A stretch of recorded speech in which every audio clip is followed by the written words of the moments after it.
Elokuun viimeinen sunnuntai, 29. päivä vuonna 1982. Sveitsin Grand Prix keskellä Ranskaa Dijonin kaupungissa. Aurinko paistaa, on kesäinen hellepäivä. Tervetuloa mukaan seuraamaan kauden 14 MM-osakilpailua. Mukana on 26 kilpailijaa ja 15 tiimiä.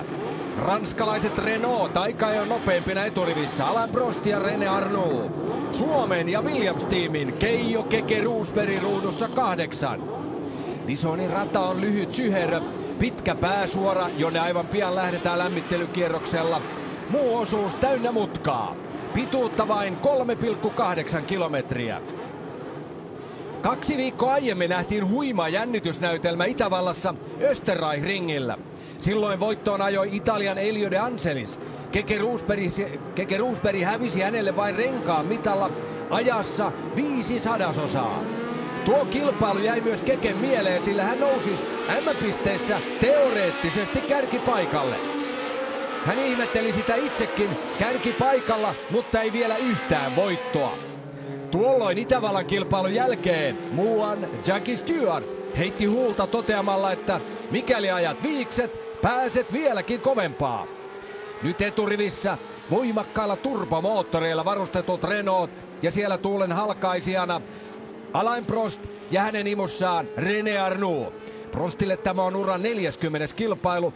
Voittoja on tullut uralla jo 5, tällä kaudella 2. Ja mukana kommentaattorina myöskin Erkki Mustakari. Tämä kausi on ollut varsin dramaattinen. Didier Pironi hän johtaa MM-sarjaa ennen tätä kilpailua, mutta hän ei ole mukana, loukkaantui erittäin pahoin Hockenheimissa.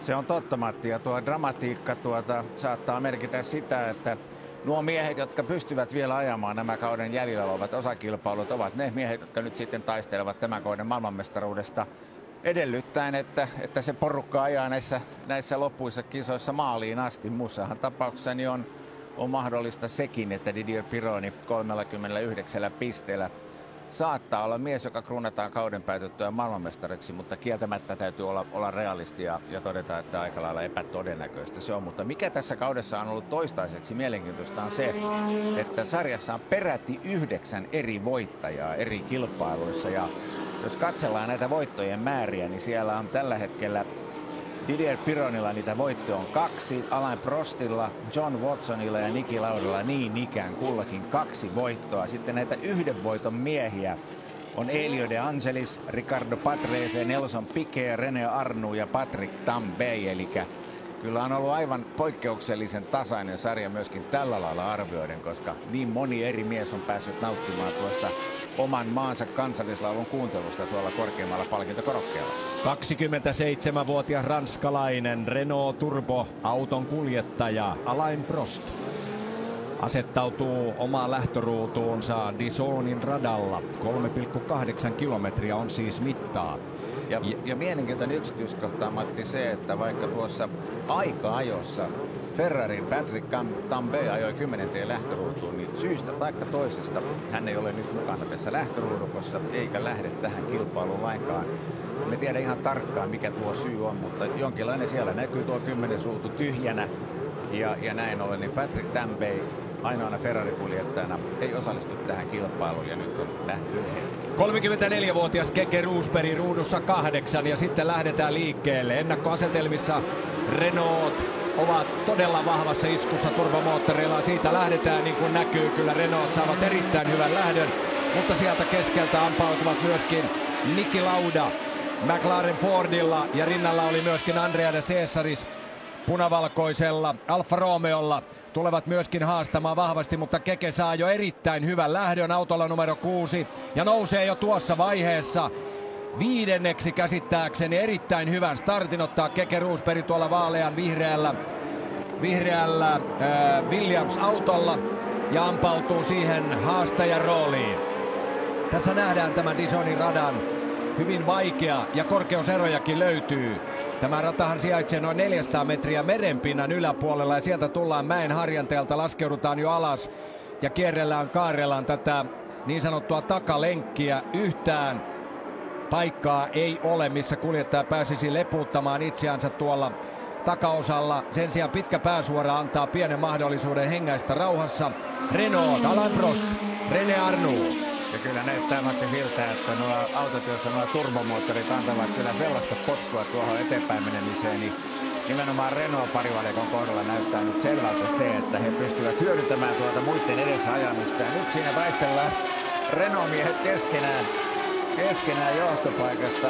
No, ei vielä tapahtunut sen kummempaa ohitusyritystä, mutta hyvin näyttävät Renault liikkua, eikä huonosti tule myöskään Ricardo Patrese sieltä Brabham BMW-autolla, jossa niin ikään on turbomoottorinen kone autossa. Ja täytyy kuitenkin muistaa, että tätä kautta on leimannut hyvin paljon nimenomaan tämä turbokoneet vastaan vapaasti hengittävät koneet. Ja voitaisiin jopa sanoa, että peli ei ole siinä mielessä ollut ihan reilua tällä kaudella. Että kyllä kieltämättä on melkoinen etu, jos nuo turbomoottoriset koneet vain kestäisivät. Nimittäin heidän ongelmana on ollut nimenomaan tuo epäluotettavuus ja niin kovaa liikkuvia autoja, kun nuo turbomoottoriset autot ovatkin, niin nimenomaan tuo epäluotettavuus on liian usein tämän kauden aikana koitunut heidän turmiokseen. Kovaa taistelua käydään siellä takana myöskin. 6.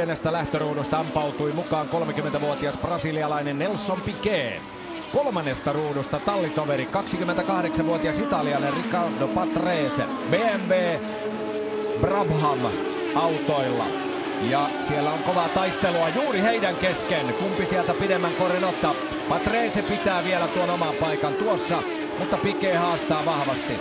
Ja tässä näkyy juuri näiden 1,5 litran koneella varustettujen turbomoottoreilla varustettujen Renault-autojen voima. Tämä rata ei ehkä parhaimmillaan ole näiden turbomoottorilla varustettujen autojen rata. Täällä on niin paljon hitaita mutkia, että tuo turbon 100 hevosvoiman tehoetu ei ehkä ole niin hyvä, mutta kyllä tässä vaiheessa näyttää vahvalta. Katsotaan, miten kilpailu vanhenee. Se on ihan totta, ja nimenomaan tuolla pitkällä suoralla lähtömaalisuoralla tuo turbomoottorin etu, niin sen pystyy parhaiten hyödyntämään, mutta tämä syheroosuus on sitten se, jossa nuo vapaasti hengittävät autot pystyvät aika hyvin kamppailemaan kyllä näitä vastaan, kunhan vaan pitäisivät huolen siitä, että tuo kärki ei pääse liian kauaksi karkuun. Et kyllä siinä on Niki Laudalla ja Andrea de Cesariksella, Keken tallikaveri Derek Daleylla ja kumppaneilla niin töitä ihan siis kädet täynnä pitääkseen tuon eron tuonne kärkeen edes kohtuullisen pienenä. Kyllä siellä edelleen Brabhamiehet taistelevat ja Nelson Piquet tunnistaa siitä, että hänen kypärässään on enemmän punaista väriä kuin Patresen kypärässä. Näytti siltä, että siinä Nelson Piquet siirsi itsensä kolmanneksi. Aivan oikein, ja Keke Rosberg on tässä vaiheessa 6.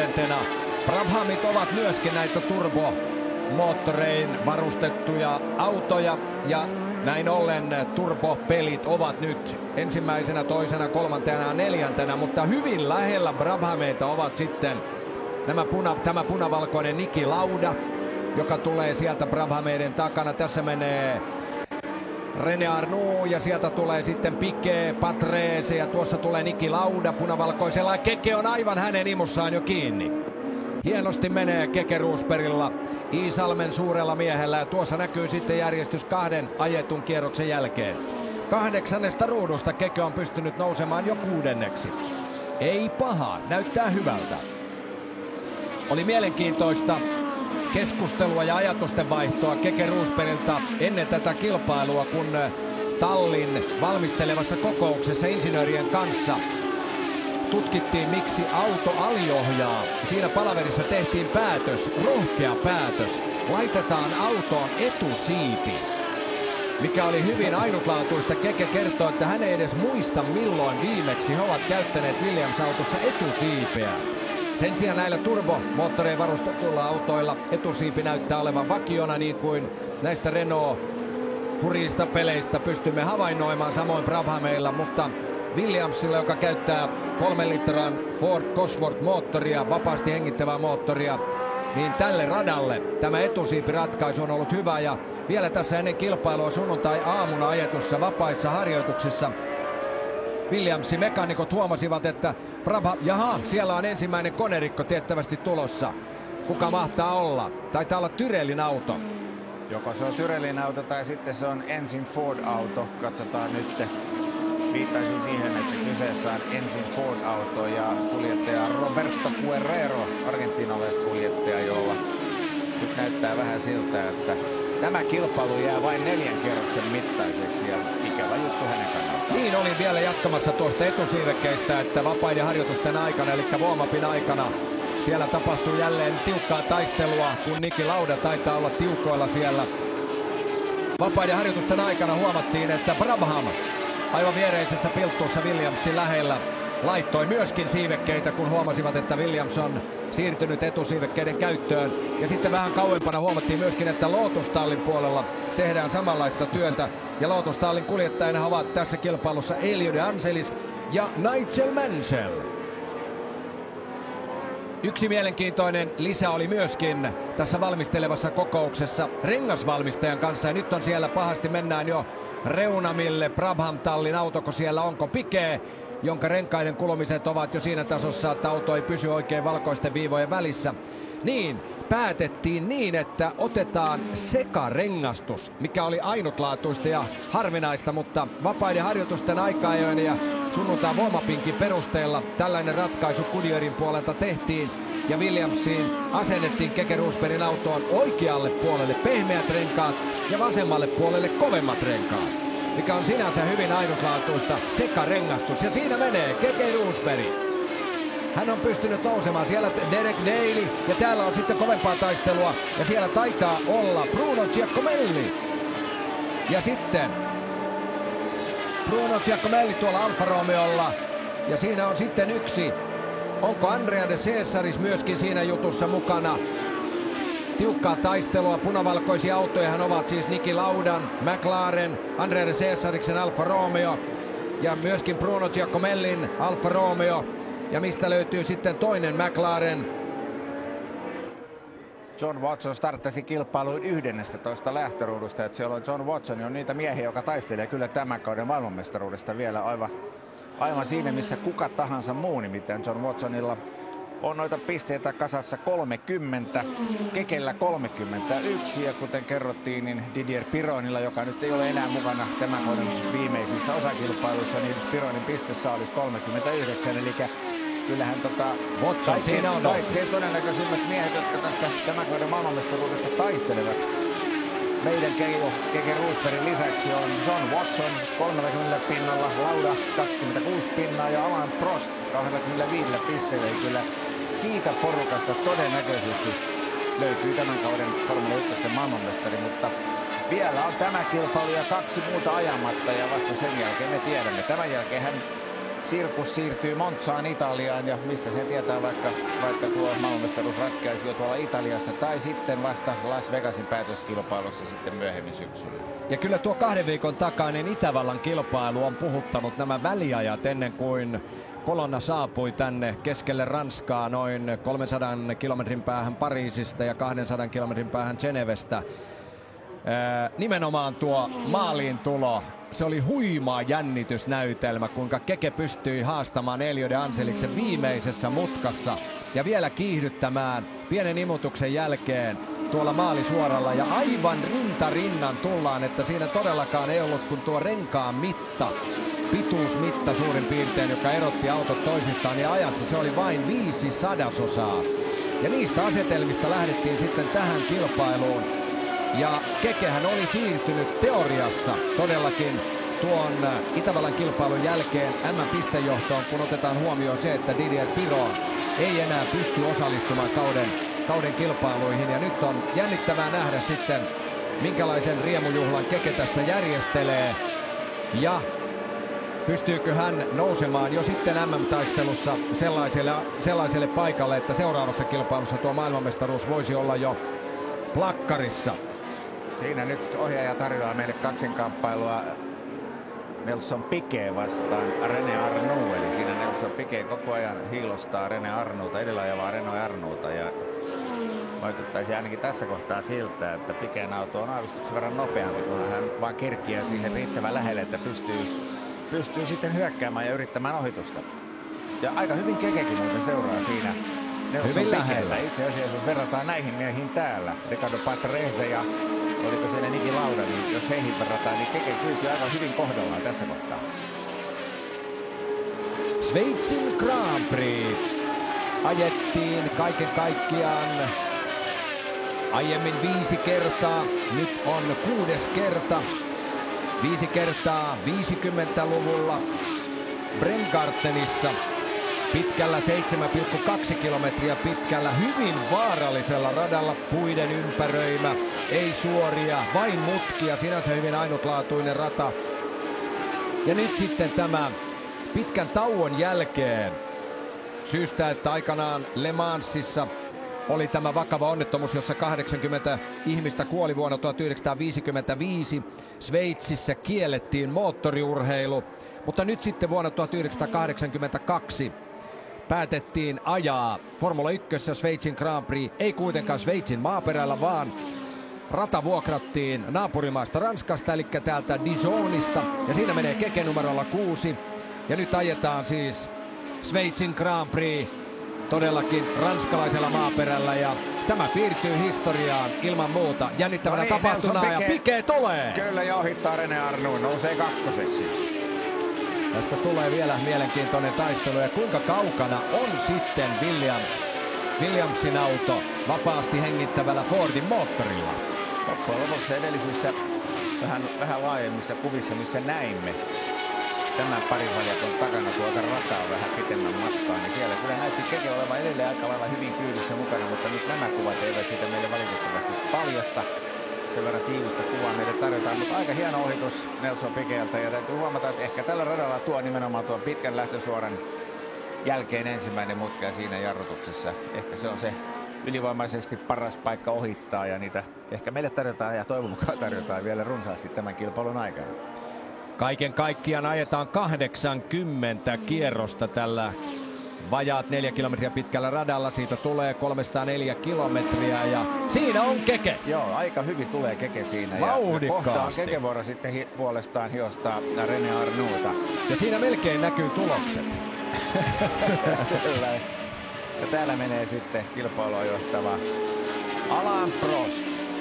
27-vuotias ranskalainen, joka on jo toistaiseksi vielä lyhyen Formula 1-uransa aikana jo saanut lisänimen professori sen takia, että mies viettää niin valtavan paljon aikaa noiden insinööriensä kanssa pohtiessaan sitä, miten tuosta autosta saisi aina vain suorituskyvyltään paremman ja paremman. Ja näillä vaikuttaa nyt siltä, että tämä mies on nyt menossa kotimaan kamaralla, joka tosin on nimeltään Sveitsin GB, niin kohti kauden 3. voittoa. Ainakin tässä kohtaa se siltä vahvasti vaikuttaa. Ja Alain Prost on niiden miesten joukossa, joilla todellakin on tällä kaudella jo 2 voittoa lakkarissa. Nuo 2 edellistä voittoa tulivat itse asiassa kauden 2 ensimmäisessä kilpailussa. Eli ensimmäinen voitto tuli Etelä-Afrikan Kialamissa ja toinen sitten perään Rio de Janeirossa tuolla Brasilian helteisellä, mikä se nyt on, Japara. Sinne suuntaan radalla, ja siellä tuli tuo Prostin toinen voitto. Sen jälkeen on ollut vähän hiljaisempaa Alain Prostilla. Itse asiassa meni niin monta kilpailua, että vastakauden 10. kilpailu, joka ajettiin tuolla Brands Hatchissa Englannissa, niin sieltä tuli sitten seuraavan kerran Prostille pisteitä 6. sijasta, 1 vaivainen piste. Ja Paul Ricardin radalla sitten aikaisemmin kesällä niin 2. sijasta 6 pistettä. Eli siinä on Prostin pistesaldo, eli yhteensä tällä hetkellä ennen kuin tämä kilpailu käynnistyi 25 pinnaa. Mutta nyt näyttää siltä, että Alain Prost on matkalla kohti tämän kilpailun voittoa, kun kierroksia vielä toki kovin vähän ajettu ja niitä on runsaasti vielä jäljellä. Ja tiedetään, niin voitosta saa 9 pistettä, 2. sijasta 6 pistettä, 3. sijasta 4 pistettä ja sitten nuo viimeiset sijat, eli 4, 5 ja 6 antavat pisteitä 3, 2 ja 1. Täytyy palata vielä tuohon Didier Pironin onnettomuuteen Hockenheimin vapaissa harjoituksissa lauantai-aamun sateessa. Kun katsotaan näitä autoja, mikä se rakennelma on, keula on hyvin lyhyt. Kuljettajan jalat työntyvät aivan tuohon etusiivekkeen kohdalle, ja sitten sen jälkeen kuljettajan takana on valtavasti muuta massaa. Siellä on suuri polttoainetankki, siellä on paljon tilaa vievä moottoriratkaisu ja niin päin pois. Muistan itse Hockenheimissa tuon Pironin onnettomuuden vielä, siis muutama kilpailu sitten. Olin ensimmäisten joukossa, kun pääsin juoksemaan vielä radan yli autoja väistellen, kun näimme sen onnettomuuden kuvaajani kanssa. Ja olimme ensimmäisten joukossa 2 ensiapumiestä ehti ennen meitä, mutta pääsin seisomaan suoraan Didier Pironin auton edessä. Ja täytyy sanoa, että kyllä olin todella järkyttynyt siitä. Se oli aivan, auto savuaa vielä. Ja pelastusmiehiä on tulossa koko ajan lisää ja jonkin aikaa kesti ennen kuin meidät heitettiin siitä pois. Ensin niin kuin suuri epätietoisuus siitä, että mitä on tapahtunut. Kunnes sitten ihan vierellä vasta näin auton numeron ja pystyin kypärästä tunnistamaan Didier Pironi. Ja jalat oli, niin kuin tällaisessa tilanteessa näillä autoilla, kun mennään suora törmäys seinään, niin jalat menee aivan muussiksi ja ikävä kyllä hänen loukkaantumisensa oli alaraajojen osalta niin erittäin vakava. Siinähän on aikaisemmin niin 70-luvun, 60-70-luvun suuritähti Jackie Stewart on jo puhunut siitä, että silloin kun he ajoivat, niin kuljettajat istuvat periaatteessa keskellä autoa ja vaara jalkojen loukkaantumiselle silloin oli vähäisempi kuin tänä päivänä. Kun katsotaan näitä kuvia, missä nähdään, että kuljettaja istuu niin lähellä nokkaa kuin suinkin mahdollista ja jalat on tuon auton etuakselilinjan etupuolella. Tuommoisella autolla kun täräyttää kovaa seinää päin, niin ei mikään ihme, että siitä saattaa jalat saada kipeitä. Ja nyt on käynnistynyt varmasti sellainen keskustelu, että tuolle ongelmalle täytyisi jotain tehdä. Saa nyt sitten nähdä. Se on tietysti aikamoinen iso muutos autojen suunnittelijoille ja sille suunnitteluprosessille, mitä näitä autoja suunnitellaan. Ja saa nähdä sitten, tuleeko siitä koskaan mitään. Mutta Jackie Stewart, mies, joka itse aina pisti tuon turvallisuusasian etusijalle, niin on paljon puhunut tuon asian puolesta, että jotain asialle täytyisi tehdä. Eli jollain lailla suunnitella näitä autoja eri lailla, mutta se on sitten sen ajan murhe, tapahtuuko sille rintamalla jotakin. Käydäänpä läpi vielä myöskin Keken kautta linjan. Ensimmäinen vuosi Williamsilla, takana Fittipaldin raskaat kokemukset, Tolemanin ja niin päin pois. Ei tainnut Tolemani olla, vaan Theo Jipin autolla suuri skandaalimainen hieno saavutus sateisella radalla aikanaan, missä Keke teki varsinaisesti tuon läpimurtonsa. Mutta nimenomaan tämä vuosi on ollut varsinainen jackpotti, mistä varmasti niin kuin suomalainen formulahistoria saa alkunsa ja on jo saanut alkunsa. Suuri suomalainen formulahistoria. Etelä-Afrikan kilpailusta Keke ajoi siellä ensimmäisen kilpailunsa Williams Fordilla ja nyt on menossa 14 osakilpailu. Prost heittää sinne nopeimman kierrosajan, mutta Keken kausi, hän on ollut 3 kertaa toinen, 2 kertaa 3, 1 kerran 4, 2 kertaa 5 ja 3 kertaa hän on joutunut keskeyttämään. Kerran hänet on yhteen ajon vuoksi, hän on ajanut sivuun, kerran on hajonnut vaihdelaatikko ja 1 kerran polttoainejärjestelmä ja sitten on kerran hylätty. Niin kuin Erkki Mustakari jo mainitsi tuon Brasilian kilpailun, Keke oli siellä maalissa toinen, mutta hänet hylättiin. Ja Prosthan siellä oli sitten voittajana tuossa kauden toisessa osakilpailussa. Kyllä, ja se Keken hylkääminen nosti siellä John Watsonin kakkoseksi ja siellä sitten 3. miehellä palkintopallilla keikkui britti Nigel Mansell, joka ajaa nyt toista täyttä kauttaan Formula 1. Britit ovat olleet vähän ristiriitaisia antaessaan lausuntoja Mansellista. Mansell on vähän sellainen härkämäinen tyyppi, joka ruuvatessaan ruuvia seinää ei paljon välitä siitä, onko siinä jengoja tai ei, vaan se yleensä menee kuuleman mukaan siihen seinään se ruuvi, mutta aika jo näyttänyt jonkinlaisia leimahduksia siitä osaamisesta, mitä hänellä on, mutta hänen tallikaveri Lootuksella on kuitenkin Elio De Angelis on kuitenkin kerännyt pisteitä huomattavan paljon enemmän tämän kauden aikana. Elio De Angeliksella noita pisteitä on 22, kun Nigel Mansell joutui vielä toistaiseksi tyytymään 7 pisteeseen, jotka hän on ottanut tuolta kauden toisessa kilpailussa, todellakin sanon kolmannella siellä tuolla Brasilia, Rio de Janeirossa ja sitten kauden 6. kilpailussa Monacossa. Siellä Mansell oli hienosti maalissa 4. Mutta pettymysten täyteinen viikonloppu Mansellille tässä vaiheessa, kun tulee ensimmäinen auto, tulee sinne renkaiden vaihtoon. Bruno Giacomelli käsittääkseni. Bruno Giacomelli, kyllä. Alfa Romeo. Ja tässä nähdään, kuinka korkealla hän istuu. Jarrut savuaa pahasti. Niin oli sanomassa Nigel Mansell. Pettymysten täyteinen viikonloppu. Starttasi kilpailun viimeisestä lähtöruudusta. Ruudusta 26. Siinä Bruno Giacomelli. Korkealle istuu Bruno. Kyllä siellä jarrut savuavat vielä aika iloisesti. Ja ei muuta kuin uudelleen radalla. Sieltä hän pöllähtää tuolta valkoisia viivoja leikaten. Tulee sieltä radalle ja tuleeko hän tuohon McLaren kuljettajan eteen, käsittääkseni John Watsonin eteen, vai oliko niin, että Niki Laudan eteen, ja hän on sitten jo kierroksella jäänyt, aivan varmasti jää kierroksella, koska tämä on hyvin lyhyt rata ja kierrosajat aikaa jossakin olivat vähän reilun minuutin. 1:01,380 oli Alain Prostin paalupaikka-aika. Ja siellä nähdään, 18 kierrosta on ajettu, enää 60. Ja Keke on hienosti haastajan roolissa 4. Lauda 5. Kaksinkertainen maailmanmestari Niki Lauda tuossa vaiheessa 5. Mukana 2 maailmanmestaria. Numerolla 1 ajaa tässä kilpailussa tässä vaiheessa toisena Nelson Piquet. Kauden 81 Formula 1 maailmanmestari.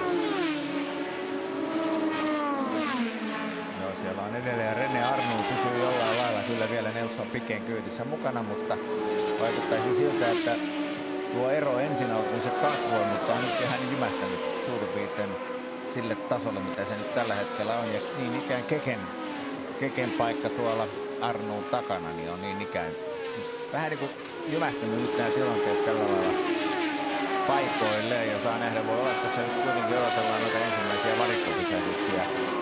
Ja se saattaa olla tietysti yksi syy siihen, ja nyt paljon riippuu se, että kummoisilla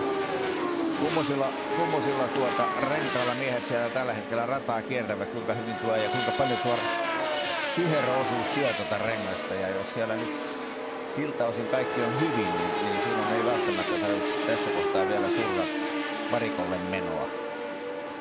Nythän eletään aikakautta, jossa tämä auton aerodynamiikka on omalla tasollaan, eli auton reunoilla pitkällä sivulla on maata laahaava joustovarainen reuna, joka sulkee ilma-alan tuonne auton alle. Se on hyvin mielenkiintoinen elementti, joka on ollut jo useamman vuoden ajan. Ja tämä on vuoden 1982 huippudesign ja huipputeknologiaa. Ja se on hyvin kestävää vanerilaatua. Kova ääni siitä lähtee, kun auto tulee tuonne varikolle, kun siinä ihan selkeästi puuosa tai tämmönen kovempi puuosa, mitä se sitten ihan onko titanilevyä vielä siinä alla, mutta laahaa kuitenkin asfaltin pintaa. Mutta sivut on suljettu sillä tavalla, että auton alla oleva ilma ei pääse pakenemaan missään vaiheessa. Nyt numerolla 7 John Watson. John Watson tulee renkaiden vaihtoon ja tankkaukseen. 36-vuotias britti. Ja uutta sileäpintaista sinne alle. Ja siellä käydään nyt sitten keskustelu. Napsastaan tuo piuha kiinni ja sitten piuha irti.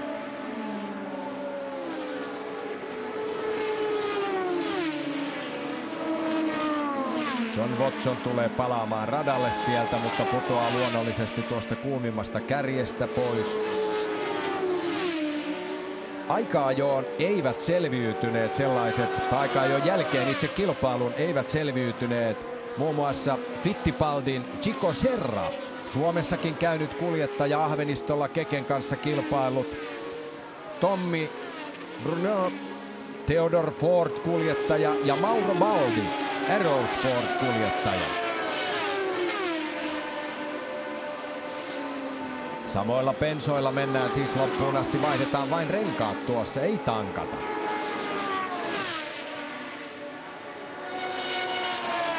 Tosin hämärä mielikuva on siitä, että jossakin vaiheessa oli tulipalo tuossa Keken autossa tankkauksen yhteydessä Brasiliassa.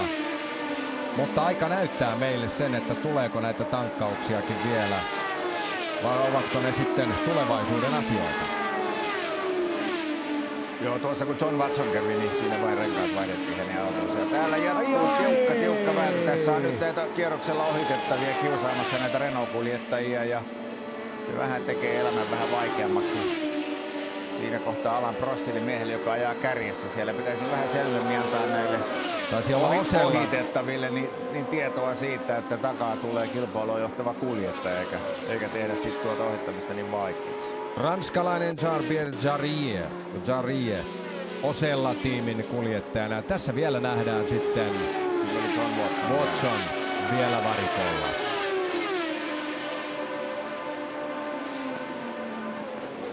Nyt on pakka täysin sekaisin, kun kuljettajia tulee tuolta varikolla ja samoin sitten vielä kierroksella varvataan.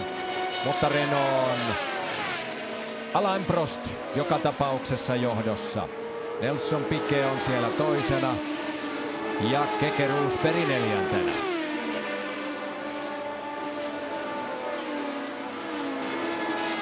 Siellä Arrows-auto joutuu myöskin väistämään ja antamaan tietä. Niin kuin siinä taitaa olla sitten myöskin Arrowsin auto. Jännittävää, kovaa taistelua. Kierroksella ohitettavat tarjoavat lisää draamaa ja lisää jännitettävää täällä Dijonin radalla, Dijonin kaupungin 140 000 asukkaan kaupungin reunalla rakennetulla radalla. Aivan keskisessä Ranskassa. Katsojia järjestäjien alustavan ilmoituksen mukaan noin 670 000. Tänne odotettiin jopa 80 000, mutta kun alueelle vie vain yksi tie, kaikki eivät todennäköisesti edes ehtineet tähän kilpailuun mukaan valtavien ruuhkien vuoksi. Ja näin ollen näillä mennään.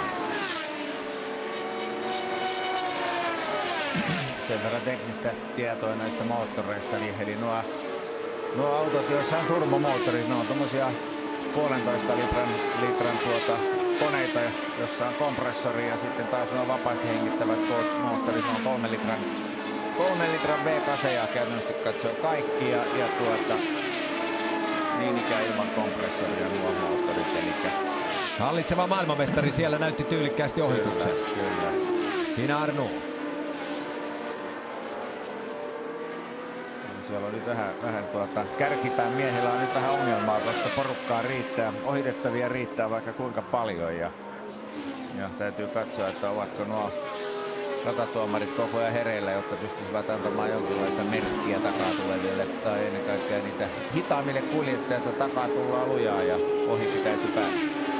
Brabham Tallillehan tämä vuosi 1982 on tietyllä tavalla juhlakausi, 20. kausi. Talli aloitti toimintansa silloin 60-luvun alussa 1962. Kaiken kaikkiaan Brabham, eli tällä hetkellä tässä näin Nelson Piquet ajamana Brabham Tallin auto. He ehtivät kilpailla peräti 394 Grand Prix:tä. Pitkä ura ja Brabhamin tallipäällikkönä loistaa Bernie Ecclestone. Näin, Piquet tuo joukkoa tai tässä kohtaa vetää keltaista autoa perässään. Piquet toisena. Kärjessä menee siellä muutaman 100 metrin päässä. 27-vuotias, kolmatta kauttaan kilpaileva Alain Prost. Nelson Piquetille tämä on jo 5. kausi.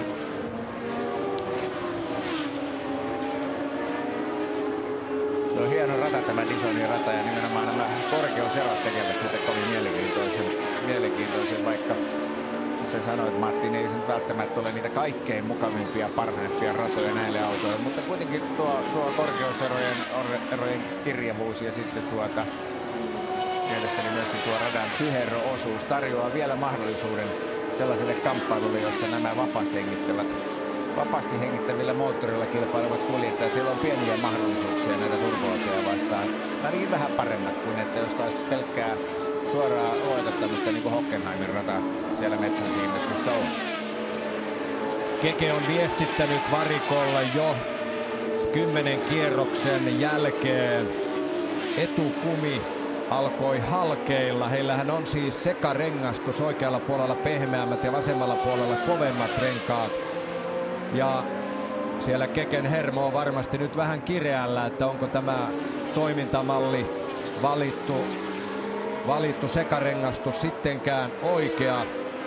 Varmasti miettii kovasti sitä, pitäisikö ajaa varikolla vai odottaa päällisen kumin kulumista sen verran, että syvemmältä löytyisi ehjä kumi koko pinnalle. Sinällään sekin on mahdollista Goodyearin antamien tietojen mukaan. Ainakin toistaiseksi Keke ottaa tuon riskin ja jatkaa. Ja on hyvissä asetelmissa. Nyt sitten mitä kilpailun vanheneminen tuo tullessaan. Keke on 4.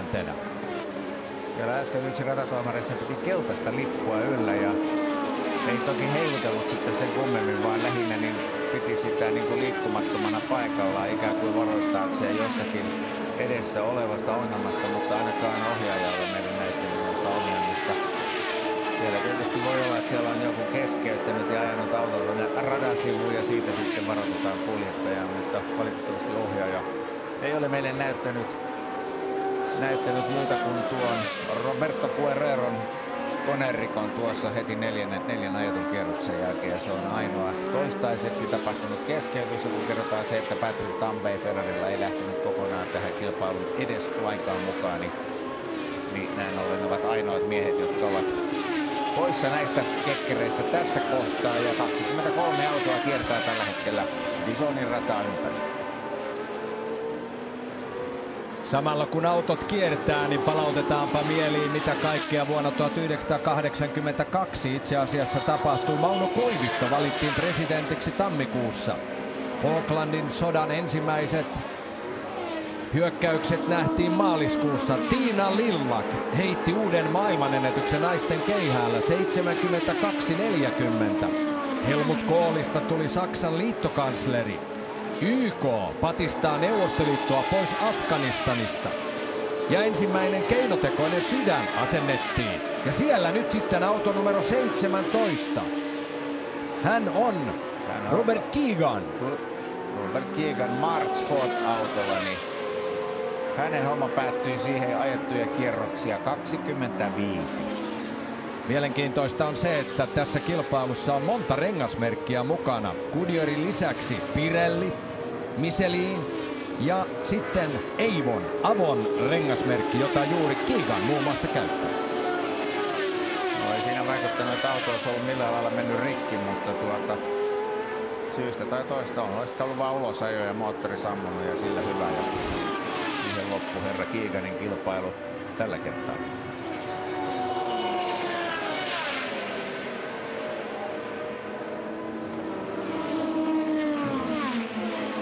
Jännittäviä kaksintaisteluja. Ja kyllä täytyy sanoa, että kyllähän tämä turboautojen valtakausi niin on hyvin mielenkiintoinen. Eletään sitä vaihetta Formula 1 historiassa, että turbot ovat tulossa. Nyt eletään tämmöistä välivaihetta, että yhä useammalla tiimillä on turbomoottori tai turboahtimet tuossa moottoriratkaisussa mukana. Tässä kilpailussa, niin kuin Erkki Mustakari totesi, BMW Brabhameilla on turbot. Niin ikään on sitten Renaultlla. Renault lähtivät eturivistä. Ja sitten löytyy vielä Ferrari-autoista. Tosin Ferrarit ovat tästä kilpailusta kokonaan pois. Ja sitten myöskin Tolemanin. Kyllä. Hart Turbo. Kyllä Tolemanin kuljettajat Derek Borikki ja Theo Fabi. Mutta eivät kummittele tuolla kärkijoukossa millään tavalla.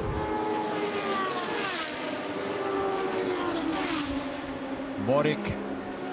Onko jopa niin, että Vorikkia ei ole näkynyt? Onko hän jopa jo keskeyttänyt? Ei vaikuta siltä. Saattaa olla muuten, että ei ole pitkään aikaan tuolla radalla näkynyt, mutta kyllä siellä ainakin toinen Tolemani vielä rataa kiertää. Ja jos näin on, että Vorikin matka olisi jäänyt kesken, niin Ai kun vetää tiukassa luokissa. Kyllä. Vaarallisen tiukassa. Siinä saamme nauttia vähän Nelson Piquén ajotaitojen esittelyä. 4,2 sekuntia. Kyllä heillä nyt näköyhteys on tuossa toisiinsa. Joo, ja Nelson Piqué ottaa pikkuhiljaa alan Prostia kiinni.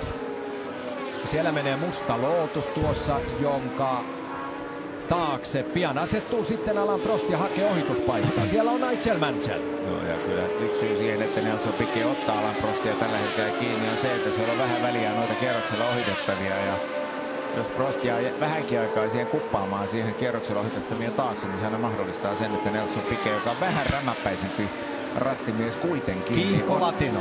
Niin onnistuu kuitenkin ottamaan tuota eroa pikkuhiljaa kiinni. Kovasti pomppii autot tällä lähtösuoralla, niin kuin on aiemminkin kuvissa pystytty näkemään. Siinä nyt sitten. Siinä meni Alain Prost, tässä tulee Nelson Piquet. Mutta rakennelmat kestävät. Auto pomppii. Eivätkä kaikki radat tälläkään kaudella 82 ole yhtään sen parempia kuin tämä Dijoninkaan rata. Ehkä nyt keskimäärin voi sanoa, että täällä on aika paljon pomppuja. Siinä he ovat Prost, Piquet, Arnoux, Rosberg, Lauda, Patrese. 6 kärki. Aika kauaksi on Patrese jäänyt jo kohta minuutin päähän kärjestä ja kuitenkin samanlaisella autolla kiertää rataa kuin Nelson Piquet, eli siinä mielessä niin kyllä voisi italialaiselta odottaa vähän enemmän, mutta se on hienoa, että Keke on vielä, niin kuin sanotaan, nyt semmoisen etäisyyden päässä, että jos tuolla kärjessä tapahtuu jotakin odottamatonta, niin siinä on vielä hyvä asia seurata tuota kisaa. Seurata vähän niin kuin hai-laivaa noita edessä ajavia miehiä. Ja nyt tulee se ohituspaikka, kuinka Prost heittää sieltä Nigel Mansellin. Ja sitten on tuo vaaleampi numerolla 19 kilpaileva. Ei ollut numero 19, koska sellaista ei ole ollenkaan. Tuolla oliko Raoul Boyesen? Saattoi olla. Prost pääsi hyvin ohitse tuossa tilanteessa ja sitten on sama kärsimysnäytelmä siellä kuvan ulkopuolella myöskin Nelson Piquetin kohdalla. Mutta ollaan jo sitten mutkaisella osuudella. Ja se on aina tappio, siellä ei kovin helposti päästä ohitse. Ja tuossa nyt näki ihan selvästi, että mies, jonka Alain Prost ohitti, niin tuo kuljettaja teki hienosti tilaa ja tuon ohituksen huomattavan paljon helpommaksi. Siinä on 3 autoa nyt Piquetin ja Prostin välissä. Siinä on yksi Ligieri, jonka tunnistaa noista sinisistä kyljistä. Numeron kanssa pitää olla tarkkana, että tietää kumpi onko Eddie Seaver vai Jack Lafitte? Niin, jompikumpi heistä. Ja sitten viimeisenä kolmen joukossa tuossa välissä on britti Nigel Mansell. Täytyy kyllä todeta se, että tuo autojen numerointi voisi tietysti olla huomattavan paljon parempi mitä se on ja näin ollen tehdä meille kaikille elämä vähän helpommaksi ja näin on kuljettajan tunnistaminen, mutta Piquet poimii Mansellin siinä. No, numerot ovat sen verran huonosti havaittavissa, että täytyy luottaa siihen, että tiedämme suurin piirtein auton värityksestä ja kuljettajan kypärän värityksestä, että kuka mitäkin autoa tuolla radalla tällä raajaa. Näin pääsee Piquet nyt sitten. No niin, ja koko ajan ottaa kiinni viimeisen 3 kierroksen aikana. Ero on kaventunut 2,5 sekuntia. Juuri oli sanomassa, että ei ole yhtään revennyt suuremmaksi. Päinvastoin. Sieltä tulee nälkäinen brasilialaiskuljettaja, rupeaa kohta hiilostamaan ranskalaista Alain Prostia oikein tosissaan. Lähestytään kilpailun puolta väliä ja aivan varma on se, että renkaat ovat tässä vaiheessa jo hyvin kuluneet. Kyllä. Prost, Piquet, kärkikaksikko.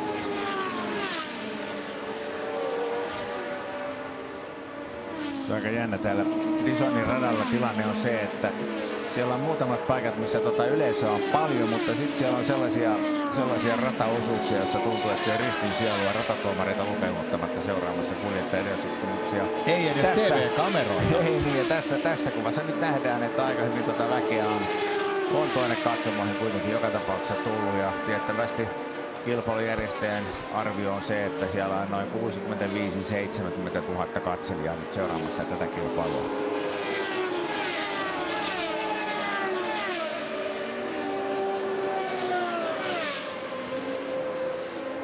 Keke Rosbergin urahan on ollut äärettömän nousujohteista.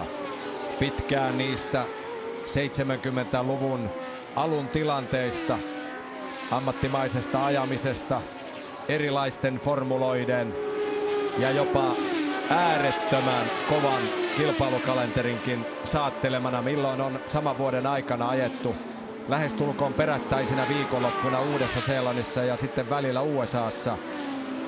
Lennetty Macaoon, Argentiinaan, Kanadaan. Aivan käsittämättömän paljon kilpailuja yhden kauden aikana. Niin kuin muun muassa vuonna 1978, niin siinä on noin 30 kilpailua eri puolilla maailmaa.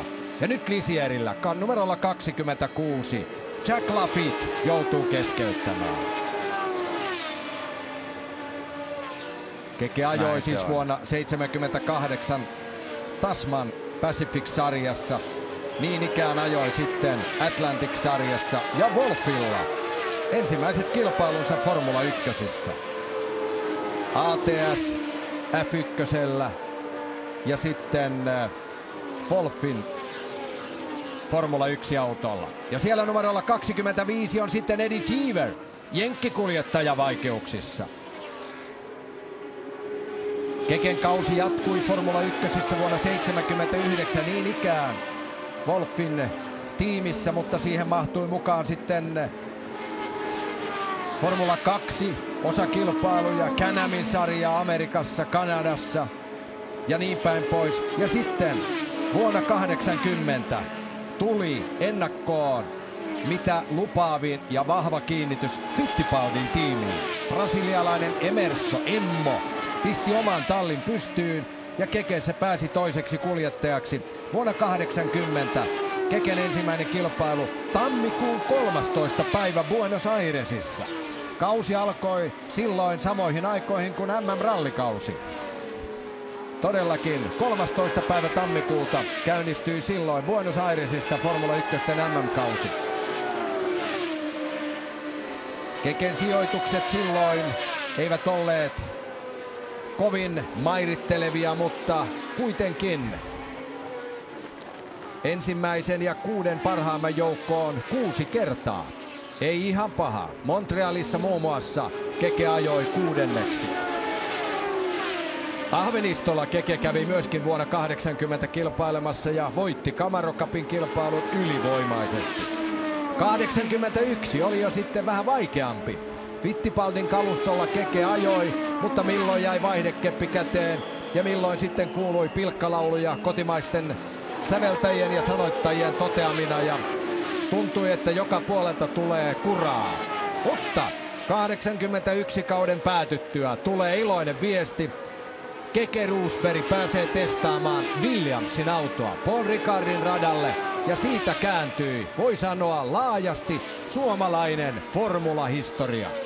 Käännettiin isoa lehteä ja Keke tuli suoraan Williamsille ja voittaa ensimmäisellä kaudellaan maailmanmestaruuden.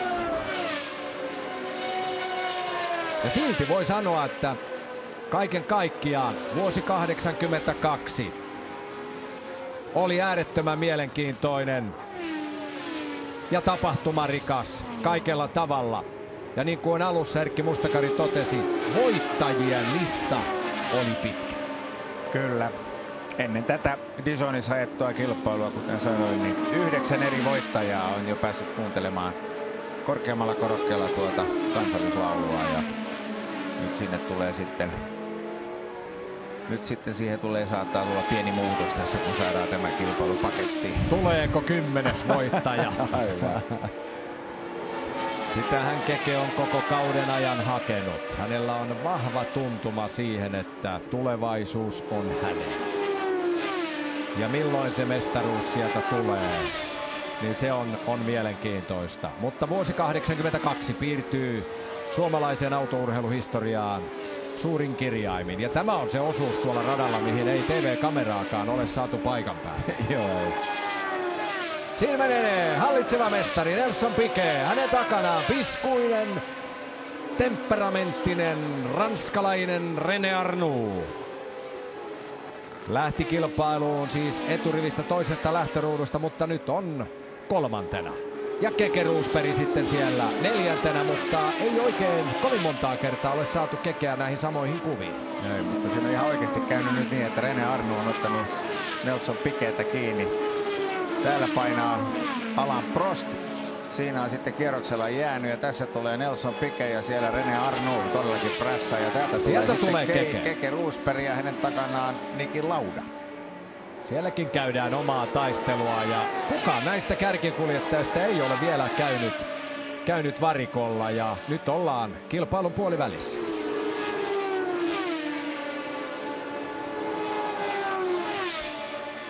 Valtavan hienot äänet näistä autoista kantautuu ja todella kauas. Siinä taisi livahtaa Elio De Angelis.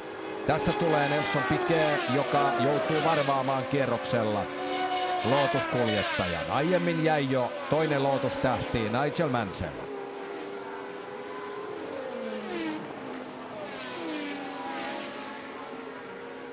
Tämän kauden kilpailukalenterissa on kaiken kaikkiaan 17 osakilpailua.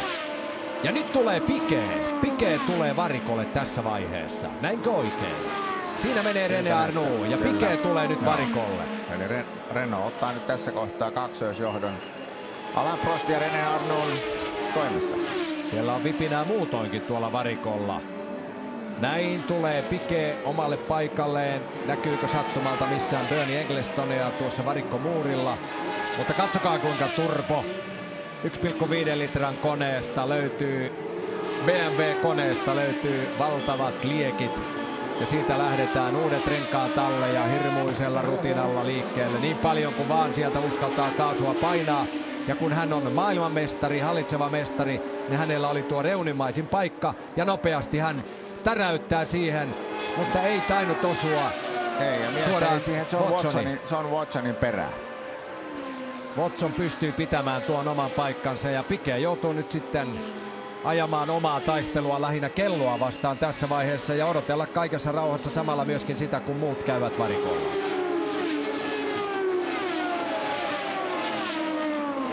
Pitkässä jonomuodostelmassa siinä taisi mennä Patrese BMW Brabhamilla ja täällä on sitten numerolla 25.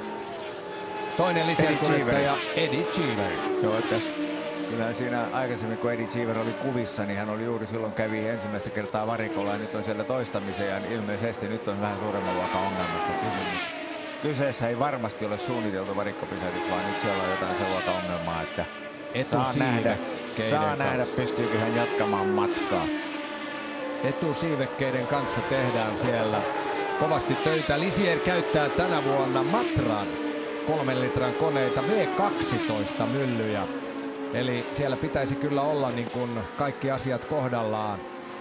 Tehokas moottori, mutta nyt jostakin syystä ei kaikki ole aivan hyvin. No, siinä vähän niin kuin tehtiin hommia noiden ripustusten kimpussa ja nyt tällä hetkellä, kun Piquet kävi tuolla varikolla, niin Alain Prost on repinyt jo 40 sekunnin johdon, mutta saa nähdä, koska Alain Prost tulee tuonne varikolle. Tuskin meitä tarvitsee kovin kauan enää sitä odottaa. Aivan, varikolle tulo, varikon läpi ajo ja kaikki toimenpiteet siellä, se on aika hidas tapahtuma. Voi hyvinkin olla, että palataan samantyyppiseen tilanteeseen. Joo, ja siinä Alain Prost ohittaa Keken tallikaverin Derek Daly. Britti Derek Daly jää siinä nyt jo kierroksella. Kyllä, jos erittäin tarkkoja ollaan, niin hyvin punatukkainen irlantilainen. Niin ollaan ihan tarkkoja. Joo, ollaan tarkkoja. Brittein saarilta. Kyllä.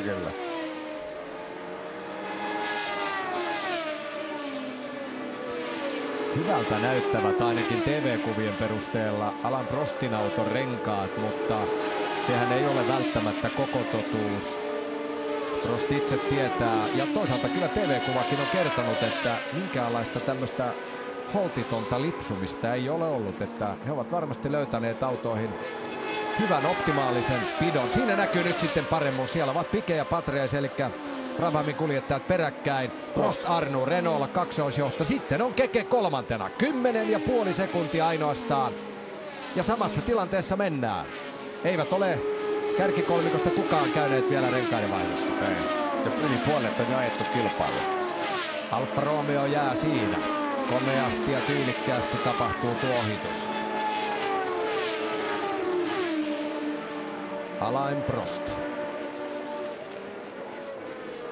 Prostilla ei siis vielä yhtään maailmanmestaruutta tässä vaiheessa.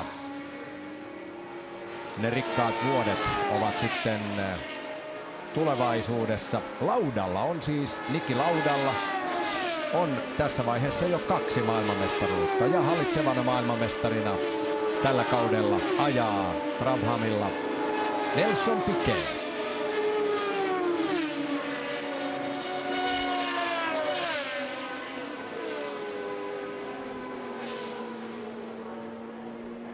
Siinä mielessä tämän kauden sarja Formula 1 on mielenkiintoinen, että siellä on 3 auton valmistajaa omilla talleillaan mukana. Eli perinteinen Ferrari, joka nyt valitettavasti Pironin loukkaantumisen ja Tampeen muiden murheiden takia ei päässyt osallistumaan tähän kilpailuun, niin Ferrari on yksi autonvalmistaja, joka on omalla tallillaan mukana. Toinen on Renault ja 3. on Alfa Romeo. Et 3 tallia, jotka ovat autonvalmistajana mukana. On helppo uskoa se, että Renaultlle nimenomaan autonvalmistajana tuo valmistajien sarjan mestaruus on se suuri porkkana ja tavoite, mihin talli 100 varmasti pyrkii. Ja siinä mielessä niin Ferrari on heidän ykkösvastustajansa. Puhutaan mitä puhutaan. Ja sitten se kuka sitten vie kuljettajan maailmanmestaruuden nimissä on, se on toinen juttu. Mutta Renaultin autonvalmistajana tuo valmistajan sarjan mestaruus on se kaikkein suurin porkkana. Toki sama voidaan sanoa Ferraristahan. Kyllähän Enzo Ferrari on aina todennut sitä, että se on tärkeää, että Ferrari voittaa ja ne miehet, jotka niitä autoja ajaa, niin se on niin kuin vähemmän tärkeä asia. Ja saattaa olla, että vähän tuota samaa ajattelua on yritetty takoa noiden Renault-kuljettajien päähän, että tuokaa ne autot ehjänä maaliin, niin kaikki on hyvin. Niin, kaiken kaikkiaan tähän kilpailuun oli pyrkimässä 29 kuljettajaa, joista 26 parasta selviytyi aika-ajon perusteella. Ja kun katsotaan näitä tiimejä, ketkä vuonna 1982 olivat mukana, muun muassa tässäkin kilpailussa tai tähän kilpailuun pyrkimässä. Brabhamilta 2 autoa, Tyrelliltä 2 autoa, Williamsilta 2 autoa, McLarenilta, ATSltä 2 autoa, Lotukselta 2 autoa. Siinä tilanne. Ja Keke 16,8 sekuntia. Nyt on tapahtunut jotain. Keke on jäänyt reilut 5 sekuntia enemmän edellisestä vertailusta. Ja sitten mennään vielä eteenpäin. Renaultta 2 autoa, Marchilta 2 autoa, Fittipaldilta vain 1 auto, Alfa Romeolta 2, Lisieriltä 2, Ferrarilta 2, Arrowsilta 2 ja Tolemanilta 2 autoa. Mutta sitten on 1 auton tiimiä, Theodor, jolla Keke teki suuren vaikutuksen, voisiko sanoa urallansa suurin piirtein ihan siellä neitseellisimmässä vaiheessa. Ei ollut MM-osakilpailu. Ja sitten yksittäisinä vielä löytyy Fittipaldi, on vain 1 autolla mukana. Tosin Chico Serra ei päässyt mukaan tähän kilpailuun. Ja Ensing on myöskin 1 autolla. N181 tyyppiä, sillä ajoi Roberto Guerrero ja hän oli kisassa mukana. Mutta on joutunut jo keskeyttämään. Kyllä jo heti 4 kierroksen jälkeen. Ja tällä hetkellä kun kierroksia on kohta noin 44-43 tulee kai kohta täyteen, niin tällä hetkellä keskeyttäneiden joukossa on tuon Roberto Guerrero. Lisäksi on Derek Warwick Tolemanilla jäänyt radan varteen. Hänellä oli moottorikko kyseessä. Robert Keegan March-autolla. Hän ajoi ulos radalta ja sen takia kaikesta huolimatta auto ei näyttänyt menneen siinä lainkaan rikki, että ilmeisesti vaan moottorin sammui ja homma loppui siihen. Raul Boesel, niin ikään March-kuljettaja, joutui jättämään autonsa tuonne radan varteen ja hänen keskeytyksensä syy oli vesivuoto. Ja sitten vielä Theo Fabi ja Jacques Lafitte. Theo Fabi Tolemanilla ja Jacques Lafitte, niin kuin näimme, jäi tuonne varikolle. Syytä meillä ei ole vielä kerrottu, mikä se oli, ja näin ollen niin kilpailu jatkuu ja aina. Ja nyt Keke iskee. No niin. Tulihan se paikka sieltä. 34-vuotias suomalaistähti heittää sieltä 28-vuotiaan italialaisen Riccardo Patresen ohitse. Ja tuossa saattoi olla myöskin se selitys, miksi Keke oli jäänyt. Hän oli jäänyt tuon Patresen taakse niin pitkäksi aikaa. Kyllä, sen takia tuo ero kärkeen oli kasvanut. Ja saman tien tuo ero kasvaa Patresen silmissä oikein kunnolla. Kekellä on hyvä vauhti päällä. Kyllä, Keke menee nyt todella hyvin. Hieno sää, noin 30 asteen helle, paljon väkeä, aurinko paistaa, pieniä kumpupilviä. Mutta siellä mennään, radan pinta noin 45 astetta, eli siellä on hyvin lämpimät oltavat. Ja siinä näkyy sitten Keken autossa, kuinka siellä on aika vahva etusiipi, niin kuin myöskin on tässä Brabhamin autossa. Näihin molempiin autoihin asennettiin siis tuo etusiipi sunnuntai-aamun lämmittelyn jälkeen. Muutamia autoja nähdään, joilla ei ole etusiipiä lainkaan.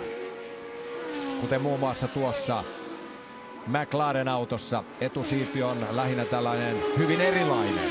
Vähän siellä auton keskirungon tai tuossa kuljettajan polvien kohdalla suurin piirtein.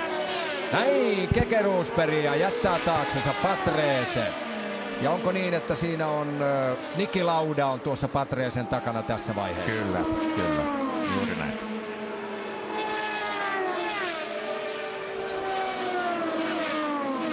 Ja Lauda etsi ohituspaikkaa. Tuossa saattaisi olla hyvä paikka, mutta Lauda ei sitä käytä hyväkseen. Teho ei riitä.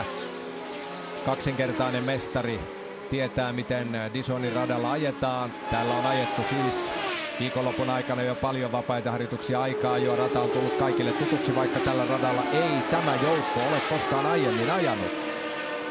Nyt tämä kerta ajetaan ja etukäteistiedot jo kertovat, että tälle radalle ei enää palata, joten tämä jää ainutlaatuisena kilpailuna Sveitsin Grand Prix-sarjassa viimeisenä historiaan. Ja Lauda edelleen yrittää vimmatusti Patresen ohitusta.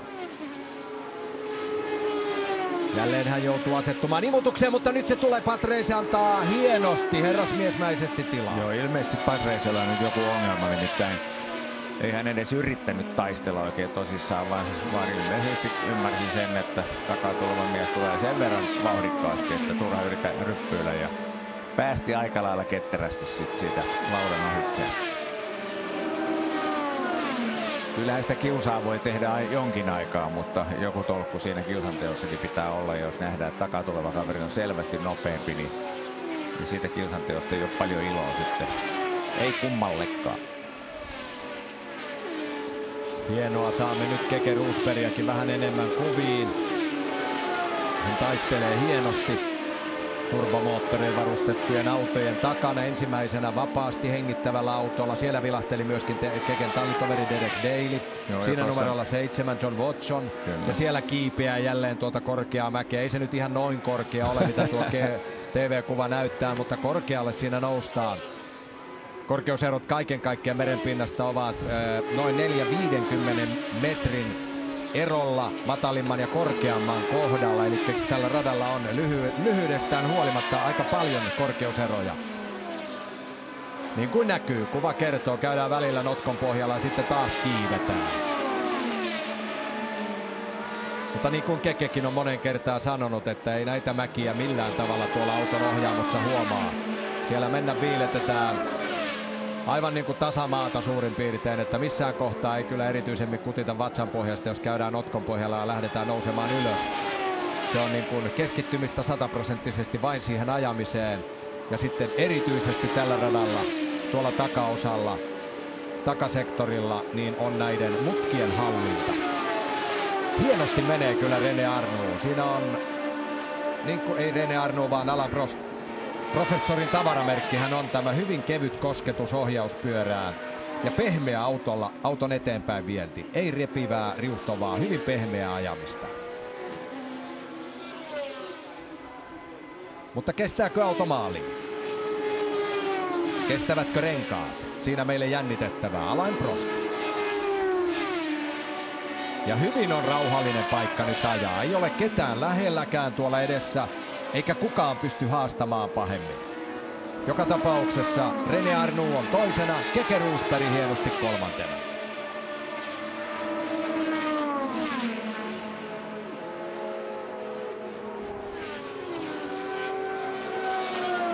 Muutamin kohdin tulee selvästi myöskin pilvisempiä alueita. Muutama kumpupilvi osuu kohdalle ja se on aina selvää, että isompi pilvialue saattaa hiukan viilentää tuon radan pintaa ja antaa kenties sitten vähän enemmän pitoa niille kohdin, vai oliko se päinvastoin?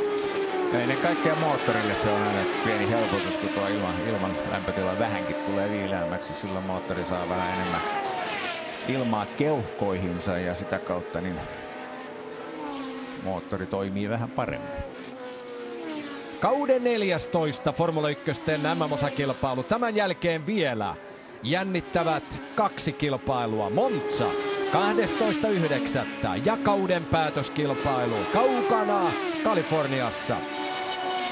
Pelikasinoiden ja pelihimoisten luvatussa kaupungissa Las Vegasissa 25. syyskuuta. Tuttuja miehiä edelleen. Prost, Arnoux, Rosberg, Lauda, Piquet, Patrese. Patrese jäänyt jo kierroksen kärjelle. Aika yllättävää ottaa huomioon kuitenkin, kuinka hyvin Nelson Piquetin auto on tuolla toiminut. En tiedä sitten viittaisiko se siihen, että Patresella on jonkin sortin ongelma autossaan, mutta kyyti ei ole ihan niin kylmää kuin tuolla kärkikolmikolla. Bruno Giacomelli, italialaiskuljettaja, ei mahdu 6 parhaimman joukkoon. Eikä tämä kausi ole suuremmin riemua tarjonnut muutoinkaan Alfa Romeolle. Mutta siellä sitten omaa keskinäistä taistelua käydään. Siellä menee kuitenkin sitten, oliko René Arnoux ja hänen takanaan. Ei kyllä siinä René... Taitaa olla Prost. Ei kyllä se on René Arnoux. René Arnoux aivan oikein. Väijyy noita kierroksella ohitettavia, jotain 2 kappaletta siinä edessään. Arnoux on toisena ja nyt kierroksella ohitettavat jälleen hidastavat hänen menoaan. René Arnoux ja Alain Prostin erottaa parhaiten siitä, että René Arnouxlla on koko valkoinen kypärä, kun Alain Prostilla siinä on vähän sinistä ja aavistuksen verran punaistakin. Ranskan trikolorin värit on Alain Prost tuohon kypäräänsä maalauttanut. Ja nytkö sieltä tullaan lentämällä sitten ohitse? Siltä näyttää. Siltä näyttää, joo. Se on nyt tapahtunut ja René hyvin tarkka. René Arnoux siinä vähän parantaa sijoitusta. Jos katsellaan kuljettajan autojen numeroita, niin säilyttää sijoituksensa ohitti kierroksella. Harmin paikka, että tuo auton numero on tuossa aivan takapyörän takana, ja kun ohjaaja ei meille kovin pitkään näytä tuota takasiipeä sivulta, niin auton numeron havainnointi on hyvin vaikeeta. Alain Prost auton numero on 15 ja René Arnoux 16. Ja ellen väärin huomannut, niin siinä oli Arrowsin auto, oliko Marc Surer vai Mauro Baldi, joka tuossa ainakin toisena. Ei, Baldi ei startannut koko kilpailun. Siinä täytyy olla niin, että siellä oli sitten Marc Surer, joka jäi kierroksella tuossa tilanteessa. No, ja Marc Surerille tietysti sveitsiläisenä olisi tietysti kivaa tässä kotimaan GP:ssä pärjätä hyvin, mutta ei se nyt ihan siltä näytä tässä kohtaa. Paikka paikoin kuvissa näkyy myöskin mielenkiintoisesti vuoden 80 tason turva-aidat. Vuonna 82 kaikilla radoilla pääasiallisena auton hidastavina elementteinä käytettiin reunamilla tällaista turvaverkkoa. Joko se oli kolminkertainen muutamin metrin välein tai sitten kaksinkertainen riippuen vähän mutkapaikoista, mutta niihin verkkoihin kun auto ajoi, niin kyllä se yleensä sitten jossakin vaiheessa pysähtyy ennen kuin se törmää teräksisiin kaiteisiin tai betonimuuriin. Se on ihan totta, ja kyllä toi tietysti oli omalla tavallaan karua katseltavaa Zolderissa, kun Gilles Villeneuve paiskautui Ferrarista ulos ja paiskautui sitten itse asiassa sen karmean näköisen kolorin jälkeen niin niihin turvaverkkoihin ja sitten mainio kanadalaiskuljettaja menehtyi sitten siinä onnettomuudessa ja siinä oli omalla tavallaan traagisella tavalla tuli näytille, kuinka nuo verkot toimivat silloin, kun sinne rikki menneet autot menee tai autosta ulos paiskautuneet kuljettajat.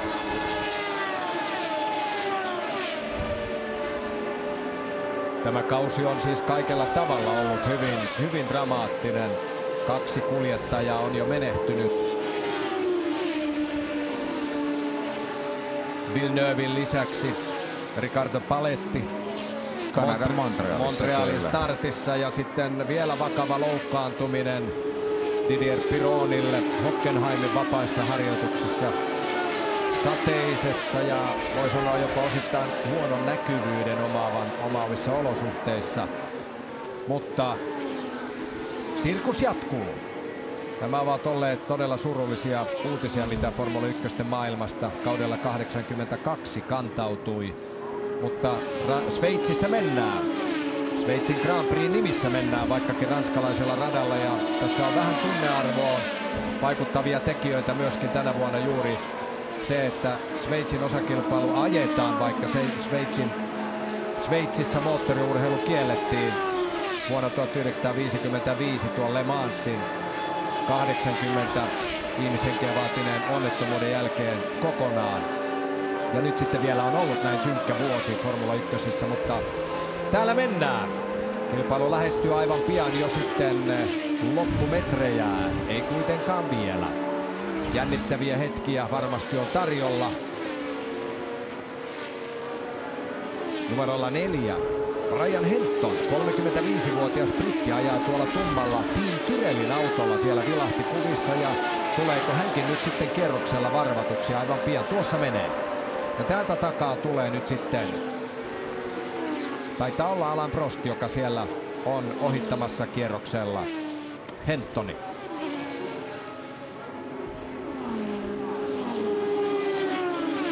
Voi sanoa, että ikä ei kovin paljon nyt vuonna 1982 paina. Täällä on sarjassa hyvinkin paljon kokeneita kuljettajia. 35-vuotias Henton muun muassa. 36-vuotias Jean-Pierre Jarier. Ja sitten katsotaan vielä Jacques Laffite, 38-vuotias. Ja nyt sitten Eddie Seaver. Eddie Seaver joutuu keskeyttämään. Kyllä, ja se tarkoittaa käytännössä sitä, että matkaa maaliin on enää 10 kierrosta. Eddie Seaverille tuli ajettuja kierroksia 70 täyteen ja nyt on matkaa maaliin 10 kierrosta. Täydennetään vielä tätä ikäjakaumaa tässä. 34 vuotta myöskin Keke Roosbergilla ikää. Kokemus on valttia. Joo, ja miehet paranevat kuin viini vanhetessaan. Aivan oikein. Niin?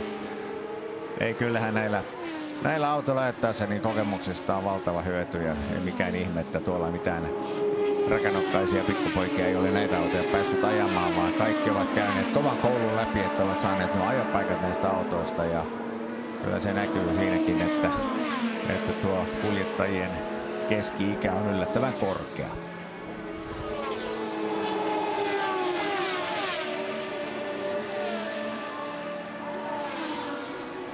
Aikain jälkeen Williams-tiimin sisällä oli vähän ja myöskin kansainvälisen median puolelta paljonkin pommitusta siitä, kun aikaa, jossa Derek Daly pääsi ohittamaan Keke Roosbergin ja siellä oli tiukkaakin kysymystä siitä, että millä tavalla peli pelataan, kun Kekellä on selvästi mahdollisuudet jopa mestaruuteen ja Daly oli sitten aikaa, jossa niinkin nopea.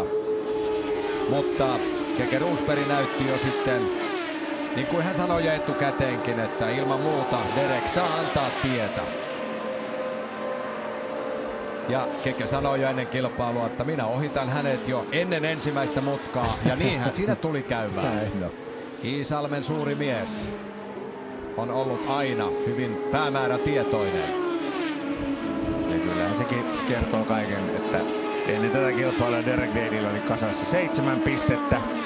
Kun Kekellä niitä pisteitä on 31, eli kyllä se vähän määrää ton marssijärjestyksenkin aika lailla selvästi.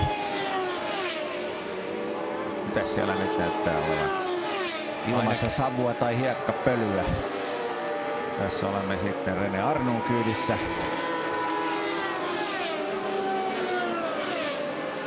Pilviverho joka tapauksessa ympäröi jo lähestulkoon koko alueen. Ja sitä kautta turbomoottoreilla ajavat erityisesti, no kyllä se on kaikille näille moottoreille se on suuri helpotus. Ja mielenkiintoista on nyt sitten nähdä, että missä vaiheessa Keke pystyy parantelemaan asemiaan. Tässä on nyt aika lailla pitkään ajettu hyvin jäätyneessä tilanteessa. Prost, Arnoux, Roosberg.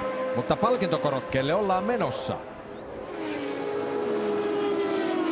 Tämä näyttää todella hyvältä siinä mielessä, että palkintokorokkeella on oltu monta kertaa, mutta voittoihin ei vielä suomalaiskuljettaja ole koskaan yltänyt Formula 1:ssä ja jonain päivänä se varmasti sieltä tulee.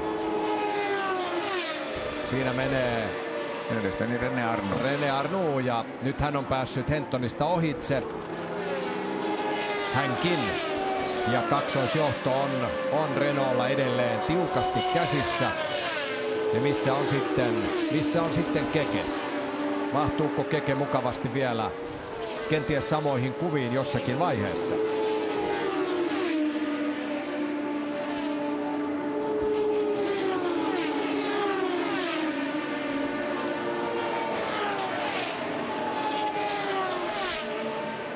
Siinä Prostin ja Arnun välinen ero on enää vajat 5 sekuntia. Eturivistä lähteneet kuljettajat hallitsevat kilpailua tässä vaiheessa. Piquet oli ainut Brabham-tallin kuljettaja, joka alkuvaiheessa pystyi sitä rintamaa rikkomaan, mutta nyt Piquet on sitten jo joutunut antautumaan Renault Arnulle. Siinä hän pääsi Arnuista ohi ja entäs nyt? Nyt näyttäisi siltä, että onko kierroksella jääneenä, onko se Ricardo Patrese? Mielestäni jos tuossa kypärässä on vähänkin punaista, niin se viittaisi siihen, että se on Nelson Piquet, ja saattaa olla, että nämä miehet tällä hetkellä taistelevat sijasta 2. Mutta toisaalta kyllä Piquetkin menee aika hiljaa juuri nyt. Mikä lienee Nelson Piquetin ongelma? Siellä menee Prost ja täältä tulee nyt sitten Arnoux ja heti perään liimautuu Nelson Piquet. Mutta veikkaan kyllä niin, että Piquet on kierroksella jäänyt tuossa tilanteessa jo tälle kärkikassalla. Saattaa muuten olla. Joo, kyllä olet oikeassa. Saattaa olla juuri se tilanne.